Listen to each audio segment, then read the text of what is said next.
அம்மா அம்மா வண்டி நிறுத்துமா பார்க் போலாம். 10 நிமிஷம் தான், அதுக்குள்ளே விளையாடிட்டு வந்துடணும். ஓகேம்மா, தேங்க் யூ. சரி போங்க. அம்மா அம்மா ஸ்நாக்ஸ் கொடுங்கம்மா. சரி தரேன், இருங்க. ஹே ஜாலி ஜாலி.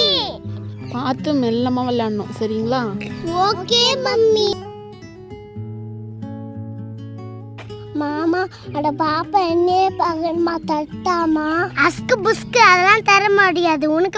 உனக்கு வேணானே எனக்கு கொடு. அபி என்ன பண்ற நீ? சின்ன பாப்பா தரேன்னு சொல்றா, நீ என்ன வேண்டான்னு சொல்ற? அபி இந்த மாதிரி எல்லாம் கொடுக்காமலாம் இருக்க கூடாது. நம்ம எல்லாருக்கும் கொடுத்தாதான் காட் நம்மளுக்கு கொடுப்பாரு, ஓகேவா? ஓகேமா, சாரிமா. சரி போங்க, 2 பேரும் போய் அந்த பாப்பா கொஞ்சம் கொடுத்துட்டு வாங்க. இந்த பாப்பா கொஞ்சம் எடுத்துக்கோ. பரவாயில்லம்மா, எடுத்துக்கோமா. 2 பேர்ல கொஞ்சம் கொஞ்சம் எடுத்துக்கோ. Thank you. நாங்க போயிட்டு வரோம். பாய். பாப்பா நீ மட்டும் ஏன் தனியா உட்கார்ந்துட்டு இருக்கவா? ஜாலி, நாங்க விளையாட போறோம்.